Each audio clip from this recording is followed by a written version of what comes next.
बंद करो, बंद करो, बंद करो। मुख्यमंत्री मुर्दाबाद, मुर्दाबाद, नायब सैनी मुर्दाबाद, मुर्दाबाद, मुर्दाबाद। नमस्कार, तस्वीरें आप देख रहे हैं हरियाणा के करनाल से और करनाल में आप देख सकते हैं यूथ कांग्रेस की तरफ से सीएम नायब सैनी का पुतला जो है वो फूंका जा रहा है, क्योंकि जो कलेक्ट्रेट रेट बढ़े हैं उसको लेकर ये प्रदर्शन है। और आप देख सकते हैं कि तमाम जो यूथ कांग्रेस के नेता हैं, जो यहाँ पर प्रधान है, आप देख सकते हैं अध्यक्ष है रजत लाठर, वो भी यहाँ पर पहुंचे और सीएम नायब सैनी का ये पुतला जो है वो बनाया गया है। फिलहाल पुतला जो है वो फूंका गया है। तस्वीरें देख सकते हैं करनाल से। लगातार करनाल में जिस तरीके से जो कलेक्ट्रेट रेट है वो बढ़े हैं और उसको लेकर फिलहाल जो है ये प्रदर्शन किया जा रहा है। आप देख सकते हैं कि तमाम जो कांग्रेस के यूथ लीडर्स है, युवा नेता है, वो पहुंचे, क्योंकि अपने आप में आप समझ सकते हैं कि बहुत ज़्यादा जो रेट है वो बढ़े हैं। गरीबों के लिए कहीं ना कहीं अपना मकान बनाना एक सपना बनकर रह रहा है। फिलहाल आप देखिए कि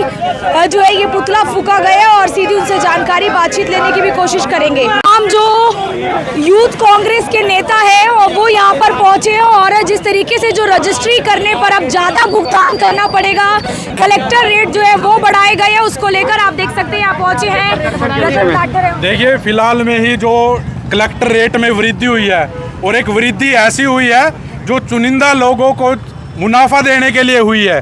जो आज जो डीलरों की सरकार चल रही है, ये नायब नहीं गायब सरकार है। और ये नायब सरकार, डीलर की सरकार, ये जो मुख्यमंत्री है ये भी इस तरीके से काम कर रहे हैं जैसे एक डीलर काम करता है। आपने देखा किस तरीके से पीला पंजा चल रहा है। जहां जमीनों के रेट सस्ते हैं, जहां प्रॉपर्टी के रेट सस्ते हैं, वहां तो लोग अगर घर बनाते हैं उसको तोड़ दिया जाता है। और जहां प्रॉपर्टी के रेट इन्होंने दाम इतने हाई हैं, वहां पर आपने देखा कि और ज़्यादा कलेक्टर रेट बढ़ा दिए हैं ताकि वहां कोई ले ना सके। वहां सस्ती जगह बंदा ले नहीं सकता, वहां पर इनका पीला पंजा चलता है। और जगह जहां बना सकते हैं वहां पर इतने रेट महंगे हैं। तो आम जनता को सिर्फ सड़क का रास्ता दे दिया ना कि सड़क पे रहो, सड़क पे दरी बचाओ, वहीं सो वहीं लेटो। तो ये कहते थे 2022 में हर परिवार को हम पक्का मकान देंगे। कहाँ है वो पक्का मकान? इन्होंने तो वो भी सपना छीन लिया।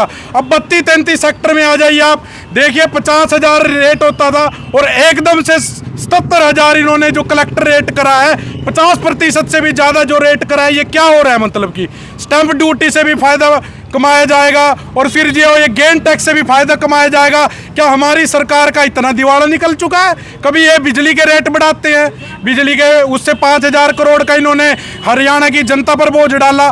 फिर अब कलेक्टर रेट का इन्होंने ये किया, इससे अब इनको कर्मचारियों को तनख्वाह नहीं मिल रही है। तो हमारे हरियाणा प्रदेश का जो दिवाला निकालने पे भाजपा सरकार तुली हुई है, ये टोटली फेल्ड सरकार, भाजपा सरकार एकदम निकम्मी, ये घोषणा हो चुकी है। हम सोचते थे कि भाई चलो सीएम को इन्होंने बदला है, शायद ये सीएम जो है थोड़ी अच्छी लोगों के हालात करेगा, लेकिन आज सिर्फ 8 महीने हुए हैं। दिसंबर में इन्होंने पहले कलेक्टर रेट बढ़ाया था, अब फिर बढ़ा दिया। अब आपके माध्यम से मैं पूछना चाहता हूं कि वहां पे तो 77,000 32-33 सेक्टर में और 13 सेक्टर में 51,750, तो 13 सेक्टर में रेट ज़्यादा है या 32-33 में ज़्यादा है? ये किस तरीके से, क्या मापदंड से ये रेट बढ़ा रहे हैं? ये सिर्फ अब इलीगल कॉलोनियाँ जितनी भी जो भाजपा के नेताओं की है उन पे पीला पंजा नहीं चलेगा। वहाँ पे ये दिखा रहे हैं कि वहाँ पे लो प्लाट, और पीला पंजा दिखा के सिर्फ ये दबाव बनाने की कोशिश है कि तुम अपने ये प्लाट हमें सस्ते में बेच दो, फिर हमारे हाथ में आ जाएगी, बीजेपी नेताओं के अगर हाथ में आ जाएगा फिर इन प्लाटों को महंगा फिर हम और बेचेंगे। डीलरों की सरकार चल रही है, ये भाजपा सरकार के साथ साथ डीलरों की भी सरकार है। हमने माननीय एक मुख्यमंत्री को बदल के दूसरे मुख्यमंत्री को लाए थे, यही सोच के लाए थे कि शायद हमारे प्रदेश का कुछ भला होगा, लेकिन जिस तरीके से डीलरों ने हमारी सरकार को घेर लिया है और डीलर ही चला रहे हैं सरकार को, तो आज हमें इतना नुकसान हो चुका है। आपको बता दें कि फिलहाल में जो कलेक्टर रेट में वृद्धि हुई है और इस हिसाब से वृद्धि हुई है कि जिसकी जस्टिफिकेशन सरकार दे ही नहीं पा रही कि एक एरिया में 2 एरिया हैं, एक सेक्टर 13 है मान लीजिए, एक सेक्टर 32 है। सेक्टर 13 में जो रेट है वो 51,750 है और वहीं पे हमारे उसका 32-33 सेक्टर का जो रेट है वो इन्होंने 77,000 कर दिया। सारे शहर को पता है 13 सेक्टर में रेट ज़्यादा है या वहाँ 32-33 में ज़्यादा है। तो ये किस तरीके से रेट बढ़ाए गए, अपने जो इन्होंने जो इलीगल कॉलोनी भाजपा के नेताओं ने काटी हुई है उनकी तरफ किस तरीके से ज़्यादा लोग जाएं और उनकी प्रॉपर्टी का रेट कैसे बढ़े, यही इनका टारगेट है और इसी हिसाब से ये सरकार जो है काम कर रही है। प्रॉपर्टी डीलर तो सर खुद ही आए थे विरोध करने जब ये मामला आया तो ये प्रॉपर्टी डीलर अब उन प्रॉपर्टी डीलरों की थोड़ी ना सुनेंगे, ये खुद जो भाजपा के नेता प्रॉपर्टी डीलर है ना, ये अपना बेनिफिट देखेंगे। ये प्रॉपर्टी डीलर तो आम जनता वाले हैं, ये उनके लिए इनके पास कोई वो मापदंड नहीं है।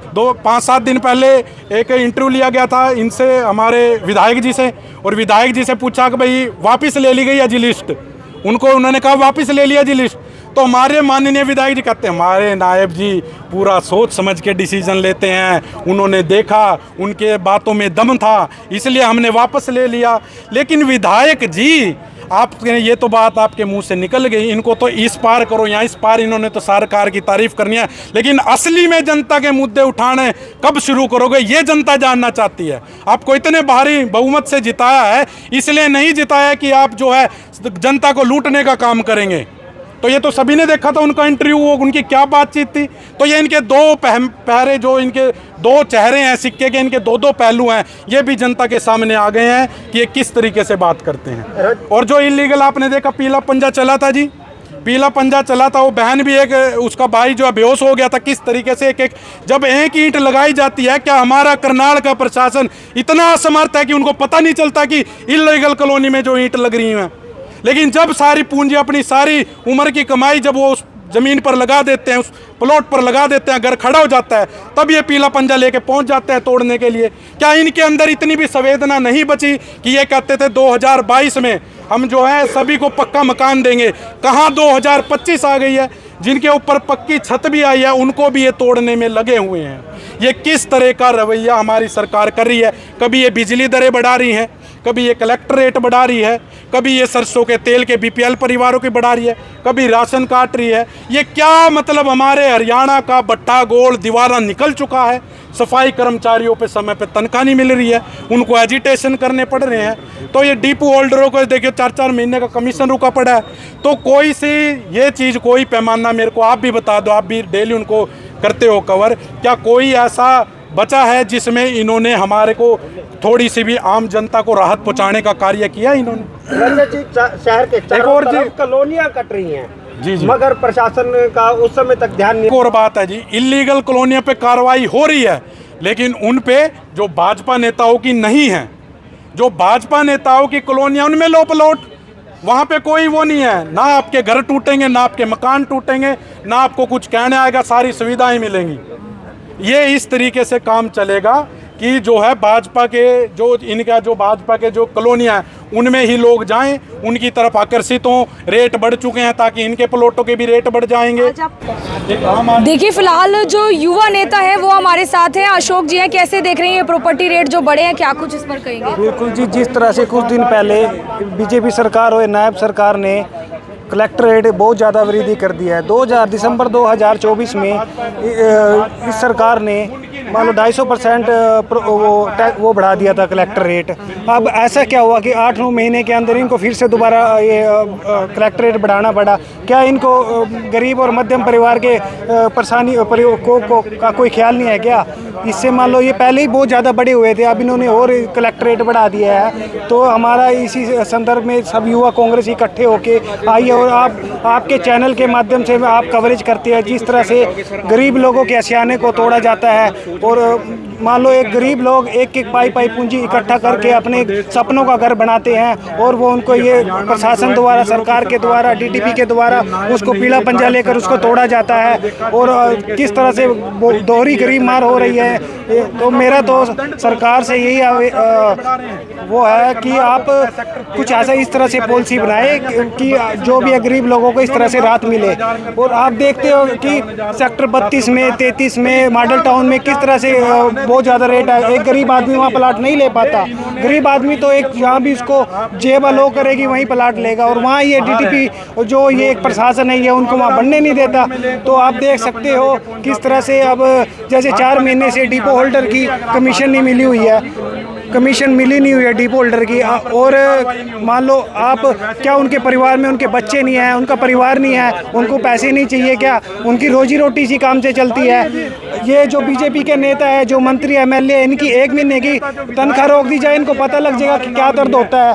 उनकी 4 महीने से तनख्वाह नहीं है। ये डिफॉल्टर तो वो है लोग जिन्होंने कोरोना में मान लो गरीब लोगों को राशन वितरित किया था, जब लोग घर से बाहर नहीं निकलते थे, और इन लोगों ने बाहर निकलकर अपनी जान पर खेलकर लोगों को, गरीब लोगों को राशन बांटा। देखिए और भी लोग हैं, क्या कुछ कहेंगे, किस तरीके से देख रहे हैं? जो रेट बढ़े हैं तो आम आदमी का जो सपना है घर बनाने का, वो सपना ही रह जाएगा। बिल्कुल, जैसे कि आज यूथ कांग्रेस के नेतृत्व में जो हरियाणा सरकार द्वारा, नायब सैनी की सरकार द्वारा जो कलेक्टरेट में जो रेट बढ़ाया है, और उसमें सबसे ज़्यादा नुकसान जो हुआ है वो गरीब परिवार का हुआ है। मैं शासन और प्रशासन से यही मांग करता हूँ कि जब गरीब परिवार कोई प्लाट लेते हैं अपना, उस समय जब ईंट लगती है तब इनका ध्यान क्यों नहीं रहता? क्या बनने के बाद ही इनका ध्यान वहाँ पे जाता है? तो इनकी जो निकम्मी सरकार है, ये घिनौनी उनका सिर्फ गरीब आदमी भी करते हैं। अगर इनमें इतना दम है तो बीजेपी के जो इनके नेता हैं तो उनके वहाँ पंजा चला के दिखाइए, पता लगेगा। तो गरीब तो हमेशा ही पिछता जा रहा है, और इस निकम्मी सरकार से मैं तो सभी आपके माध्यम से और सभी मीडिया के माध्यम से यही आसानी विश्वास करता हूँ कि इस खबर को ज़्यादा से ज़्यादा आप चलाने के वो करें और गरीबों को न्याय दिलाने का काम करें। बिल्कुल, फिलहाल कहीं ना कहीं इस तरफ जो है सरकार को सोचने की ज़रूरत है, या तो फिर कोई ऐसी श्रेणी लाई जाए, योजना लाई जाए जिसके तहत गरीबों को भी घर मिल सके, उनसे जितना वो पे कर सकते हैं उस तरीके का कुछ अमाउंट होना चाहिए। लेकिन आप समझिए कि अगर किसी को कोई सही इलाके में घर बनाना है तो शायद वो कभी नहीं बना पाएगा। फिलहाल आज यूथ कांग्रेस की तरफ से भी इस मुद्दे को उठाया गया है। कलेक्टर रेट जो बढ़ाए गए हैं, रजिस्ट्रियाँ इतनी ज़्यादा महंगी हो जाएगी, शायद जितने रुपए का मकान एक गरीब आदमी खरीदना चाहता है उतने रुपए सिर्फ रजिस्ट्री करवाने के देने पड़ सकते हैं। मैं आरती सोगी, अमन ग्रोवर के साथ, जनता ब्रेकिंग न्यूज़, धन्यवाद।